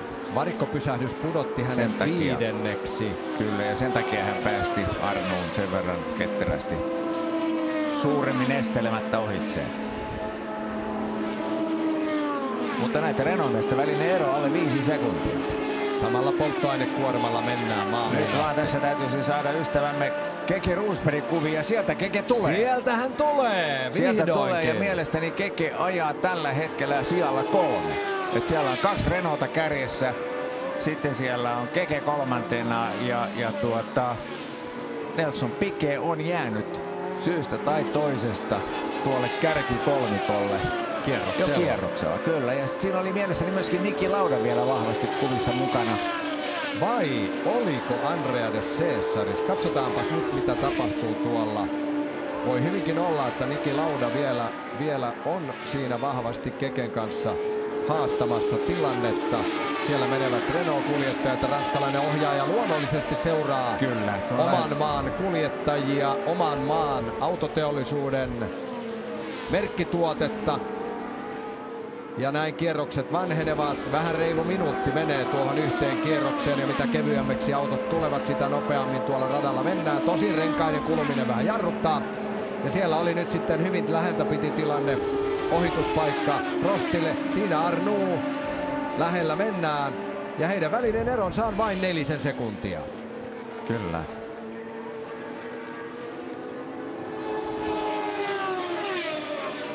Kaksi Renault-tallin autoa. 10 kierrosta jäljellä. Enää. Nyt on 10 kierrosta jäljellä. Kyllä.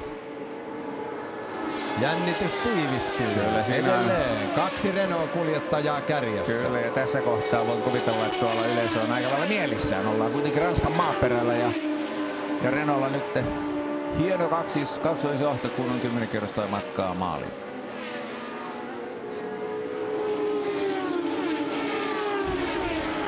Jännittäväksi tämä menee. Kaiken kaikkiaan ajetaan siis 80 kierrosta. Ja edelleenkin ranskalaiset autot paahtavat siellä kärkipaikalla. Jälleen kierroksella ohitettava, jälleen punavalkoinen auto. Onko se Watson vai ei? Se on Alfa Romeo, joka siinä ohitettiin. Ja täältä tulee sitten Keke Rosberg. Ja ei ole Keke kaukana enää Renault-kaksikosta. Ja siellä takana on Piquet tuossa, mutta Kekekin on hänet ohittanut jo kierroksella. Kyllä. Nyt saadaan pikkuhiljaa nauttia vähänkin myös Keke Rosbergin ajolinjoista. Ja nyt olisi kiva näyttää, jos ohjaaja näyttäisi meille, että mikä tuo miesten välinen aikaero todellisuudessa tällä hetkellä tuolla radalla on. Tässä tulee mielestäni Alain Prost. Siellä tulee René Arnoux tässä valkoisessa autossa. Ja seuraava mies tämä, kukkulan yli pitäisi olla Keke, mutta sitä ohjaa meille ei enää näyttää. Tuossa tuo punavalkoinen auto häiritsee kyllä René Arnoulin suunnitelmia ilman muuta tosi pahasti, koska Arnoul tietää sen, että Rosberg saavuttaa koko ajan. Ja niin se käy. Siinä on Andrea de Cesaris käsittääkseni tuossa Alfa Romeolla, mutta hyvin pääsee René Arnoul hänestä ohitse. Kyllä. Mutta mikä on sitten Keken tilanne? Keke on hienosti takana. Tuntuu siltä, että Keke ottaa nyt koko ajan kiinni Renault-kaksikkoa. Ja Andrea de Cesaris on nyt siellä sitten Keken tähtäimessä. Ja miten tiukka taistelu tästä tullaan käymään sitten Andrea de Cesariksen kesken. Antaako tämä kuumakalle italialainen hänelle tietä? Andrea de Cesaris on kunnostautunut elämänsä aikana, tämä nuori kuuma, 23-vuotias, on liekeissä koko ajan, aina kun vedetään visirin ikkuna kiinni ja päästään radalle paahtamaan. Nyt pitäisi Andrea de Cesariksen vilkuilla peileihin ja antaa tiukasti tietä Keke Rosbergille. Tämä on jännittävä taistelu, mutta mitä tapahtuu René Arnoulle? René Arnoulin auto hyytyy. Tämä tietää sitä, että Keke on jo kakkospaikassa. Kyllä. Tiukasti kiinni. Arnoul siinä. Kyllä, jotain on nyt jotain on pielessä René Arnoulin autolla. Niin paljon tuo vauhti hidastuu tuossa ihan yhtäkkiä. Siellä menee Prost. Prost tulee tässä näin. Ja mitä tapahtuu siellä? Keke ampautuu Andrea de Cesarikseen melkein kiinni. Joo, ja tunkee hiekalle. Näyttää käsimerkkejä de Cesarikselle, että käsittämättömän tiukka tilanne, koska Keke taistelee nyt voitosta ja italialainen on noin kaukana. Hän on kierroksella jo jäänyt käsittääkseni, joten hänen olisi pitänyt aikoja sitten antaa jo tietä. Mutta Keke tunkee väkisin reunalle, kun tullaan lähtösuoralle ja itse asiassa puskee Andrea de Cesariksen siinä tilanteessa ulos ja Keke on toisena. Kyllä. Nyt todella tiiviisti toisena ja tavoittelee. Prost. Ja nyt tuon kukkulan yli pitäisi tulla Keke ja tulee. Hyvältä näyttää. Williams Fordilla pahtaa. 34-vuotias Keijo Keke Rosberg sieltä ja nyt sitten vaan Prostin imuun ja ohittamaan. Hienosti on Keke ajanut. Ei yhtään varikkopysähdystä. On aika kova riski. Ja on vaatinut niin sanotusti siviilirohkeutta juuri tämä sekarengastus. Ja sitten nämä kaikki etusiipiasiat, niin kuin Keke sanoi, että hän ei muista, koska hänen autossaan on tällä kaudella ollut edes etusiipi. Mutta kaikkien niiden vapaiden harjoitusten aika-ajon perusteella he tekivät sen ratkaisun, että sillä parannetaan ajo-ominaisuuksia. Ja näin on käynyt. Keke on pysynyt kärkitaistelussa mukana, mutta ei ole helppoa. Siinäkin oli mennä pitkäksi ja leveäksi tuo mutka. Ja näin tulee sitten Keke. Komeasti tuolla Williamsin autolla ja nyt käyvät kierrokset vähiin. Kun menee vähän leveäksi ja sieltä menee Arnoul. Arnoul tulee sieltä sisään. Kyllä. Peli on pelattu ja ranskalaiset ovat varmasti pettyneitä. On se harmillista. 5 kierrosta matkaa maaliin ja homma piti jättää kesken. Mutta nyt mielestäni noita kokonaisia kierroksia maaliin on enää runsaat 3. Kyllä menee Kekekin aivan limiteillä. Kerta kaikkiaan herkullisen näköistä menoa, mutta liukkailla, lumella ja jäällä ajokokemuksensa aikanaan hankkinut suomalaistähti, niin kyllä hän osaa ajaa ja tuoda autoa tiiviisti ja tasatarkkaan. Ja Arnoul tulee takaisin. Kyllä, tulee takaisin radalle. Ja tulee muuten siihen vielä kiusaamaan näitä kärkimiehiä. Tallitoverinsa Alain Prostin ja toisena olevan Williams-kuljettajan Keke Rosbergin eteen. Kyllä, mutta hän on jo jäänyt niin monta kierrosta. Ja auto hyytyy täysin. Kyllä. Arnoulin peli on pelattu. Arnoulin auto hyytyy ja näin ollen Prost ja Rosberg käyvät taistelua tämän kilpailun voitosta. Mutta kaveneeko tuo ero? Keke menee aivan limiteillä. Kyllä se koko ajan kapenee vähän. Kyllä se koko ajan kapenee vähän. Nyt olisi kiva saada näitä eroja myöskin ruutuun, mitä ne ovat sekunneissa ja sadasosissa. Siinä he ovat peräkkäin jo tällä hetkellä. Sitten vaan Keke, armotonta rutistusta. Mielenkiintoinen kilpailu tämä on ollut Kekeltä ja hän on tullut voittotaistelun mukaan ja nyt näkee oman mahdollisuutensa. Nyt jos koskaan.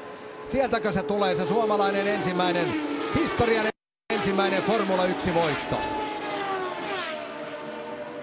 Lähellä siinä ollaan. Kerta kaikkia hienoa. Se on harmi hieno paikka, että meille ei tarjota tuohon ja teille hyvät katselijat tuohon ruutuun tarkempaa tietoa siitä, että kuinka monta kierrosta on vielä ajamatta. Mutta kun äsken sanoin, että ainakin 3 kokonaista kierrosta, niin voi olla, että niitä oli 4 vielä jäljellä siinä vaiheessa. Ja Keken kannalta tietysti kiva, jospa niitä olisi vaikka 5 vielä jäljellä, koska Keke selvästi ajaa tällä hetkellä nopeampia kierroksia kuin Alain Prost ja ottaa ranskalaiskuljettaja kiinni joka ikisellä kierroksella. Katsomo huutaa, kannustaa maanmiestään Alain Prostia, mutta suomalainen Hurja tulee sieltä takaa ja kaventaa eroa koko ajan. Joo, ja nyt tietysti voisi kuvitella, kun ollaan Ranskan maaperällä, että kai siellä nyt joku on soittanut Jean-Marie Balestrelle ja sanonut, että pankaa nyt tää kilpailu poikki jo tässä kohtaa, niin saadaan ranskalainen voittaja, koska sen verran villisti sieltä Keke takaa puskee.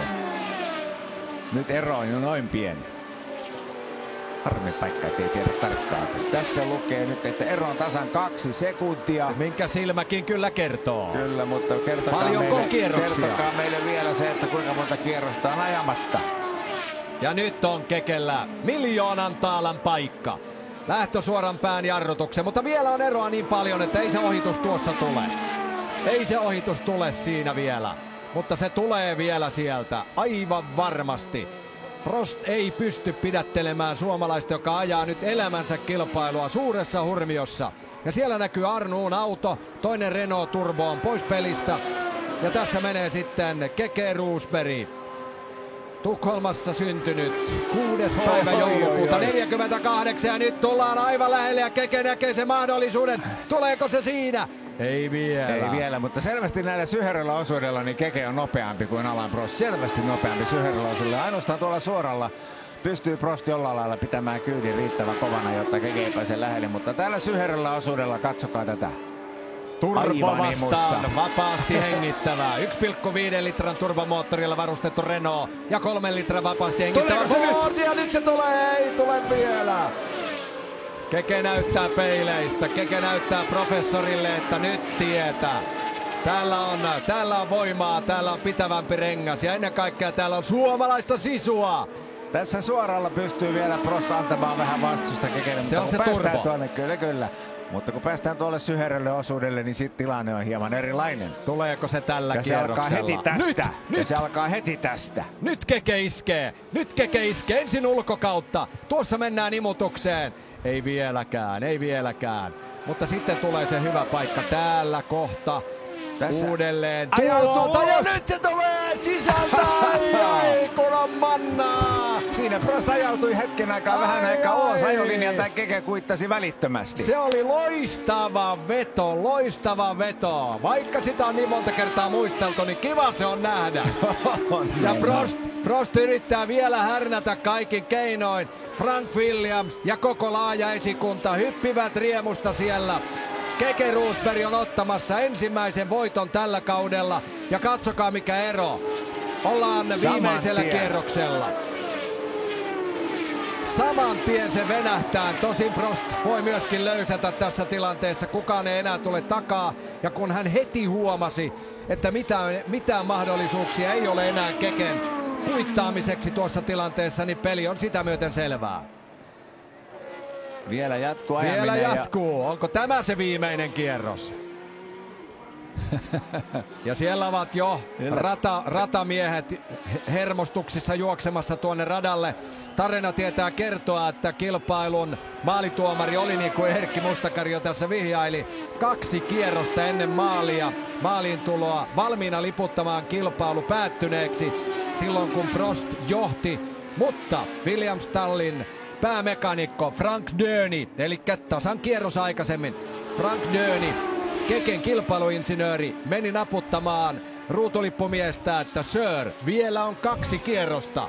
Pidä lippu sivussa, älä nosta sitä vielä. Ja siinä René Arnoux kävelee pääpainuksissa. Ja nyt todellakin kierretään rataa viimeistä kertaa. Ja Keke Roosberg johtaa kilpailua. On tämä hienoa. Tästä suuresta päivästä. Elokuu 29. päivä 1982. Keke Roosberg ottaa ensimmäisen suomalaisen Formula 1-voiton. Hän on maalissa ja voittajana Sveitsin osakilpailu, joka samalla myöskin on historian viimeisin Sveitsin osakilpailu. Ja samalla Keke Roosbergin ja suomalaisten formulakuljettajien ensimmäinen Formula 1 osakilpailuvoitto. Sen tekee Keke Rosberg todella hienosti ja tyylikkäästi, hienolla ajolla, taktisesti viisaana, vaikka lähtöhetkeen sisältyy paljon dramaattisia, rohkeita ratkaisuja, kuten muun muassa tuon etusiiven laittaminen, sekarengastus ja niin edelleen. Mutta kaikki nämä olivat viisaita päätöksiä. Ja Keke tulee ja tuli ja ajoi voittajana maaliin ja vieläkin näkyy kuinka on aika lailla kulunut. En tiedä, onko radio mennyt rikki tai eikö ruutulippu heilumista näkynyt, kun vaikuttaa siltä, että Keke ajaa edelleen täysillä. Ja kuitenkin ainakin minun käsitykseni mukaan niin Keke tuli jo maaliin, mutta kyllä vauhti on sen verran kylmää edelleen, että ehkä siellä jollain lailla tuo informaatio, joka meille tuli, oli siinä mielessä väärä, että vasta nyt täyttyy sitten kilpailu. No niinpä on, sieltä tulee Keke maaliin. Kyllä, koska kyllähän aivan Keke olisi tuulettanut sitä jo aikaisemmin. Kyllä. Siellä oli nyt meille tarjottu numerotieto vähän toista, mitä kilpailun radan tapahtumat oli. Ja näin Keke on maalissa voittajana. Kauden 14 MM-osakilpailu. Ja siellä komeat tuuletukset. Ja tämä tietää sitä, että Keke siirtyy M-pisteissä kärkipaikalle. Kyllä. Siellä Keke Rosbergilla on nyt 42 pistettä ja Didier Pironi, joka ei enää tule osallistumaan kauden jäljellä oleviin kilpailuihin, säilyttää edelleen kakkospaikan 39 pisteellä. Alain Prost tuon toisen sijansa ansiosta kasvattaa pistesaudonsa 31, on kolmantena. John Watson neljäntenä 30 pisteellä, Niki Lauda viidentenä 30 pisteellä.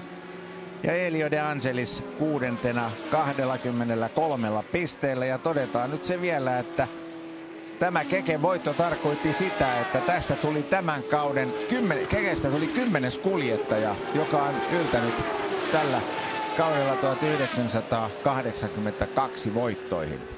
Se oli erittäin hienoa ja todella miehekäs työ.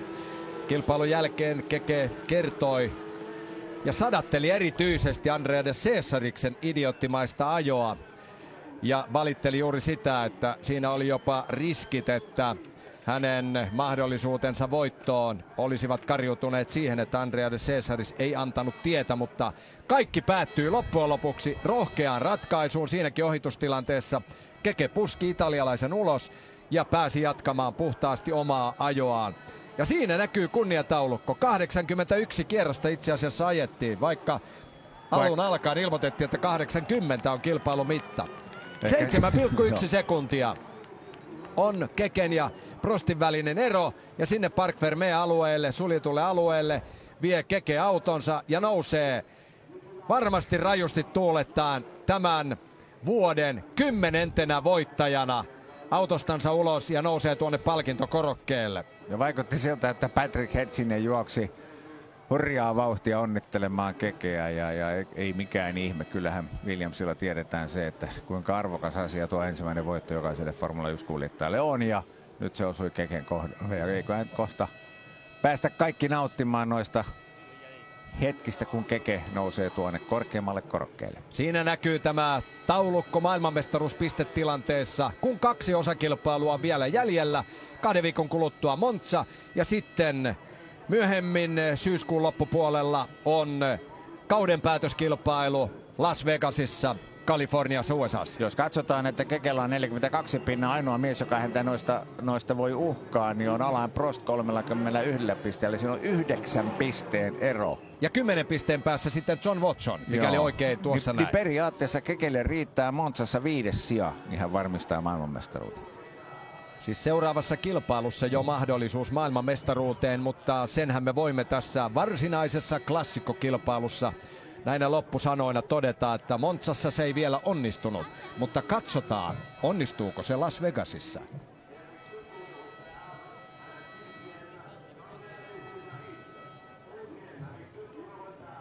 Varikolta ja katsomoista pääsevät nyt katselijat tuonne lähtösuoralle. Mutta sen verran vaikeaa se näyttää olevan noiden aitojen yli kiipeäminen, että niin kuin se on aina, kautta aikojen ollut. Kyllä, ja samanlaista hurmiota, mitä olemme vuosien saatossa nähneet tuolla Italian Monzassa, niin ei näköjään tarjota meille täällä Ranskan Dijonin radalla, mutta mitäpä tuosta.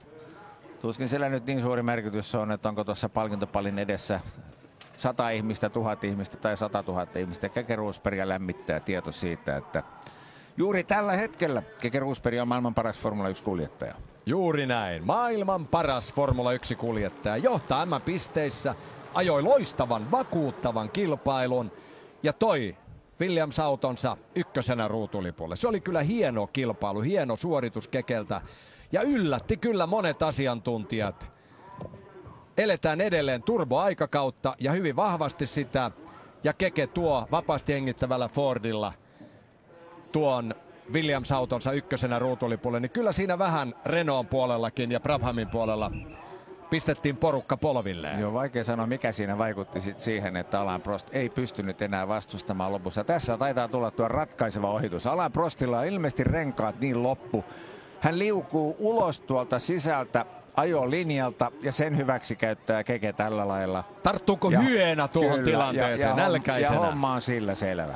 Ja lyö Prostin ja se on maukas pala. Ja sitten on se suuri hetki. Suomalainen kuljettaja nousee ensimmäistä kertaa korkeimmalle korokkeelle, palkintokorokkeelle.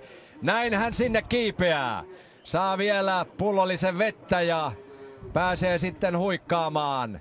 Keke Rosberg on Sveitsin Grand Prixin, historian viimeisen Sveitsin Grand Prixin, voisiko sanoa jopa ylivoimainen voittaja. Taitavalla hienolla työllä tehty suoritus. Näin Keke on nousemassa ykköspaikalle. Ei nyt ihan vielä, siellä nopeimmat toimittajat ehtivät jo tuossa vaiheessa ottamaan kommentit. Kyllä. Väkeä on paljon, palkintokorokkeella on vielä niin kuin tyhjää. Sinne odotetaan todennäköisesti kakkos- ja kolmospaikan kuljettajia. Nyt voi Keke tämän kilpailun jälkeen sanoa Jackie Stewartille, että ei tarvitse ajaa viiksiä. Vauhti on kovaa.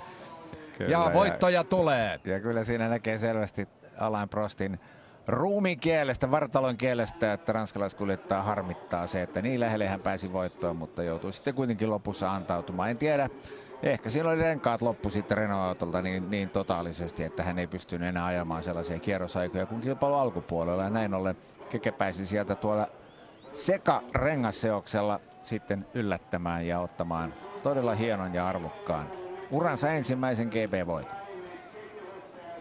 Siellä ollaan jo valmiina.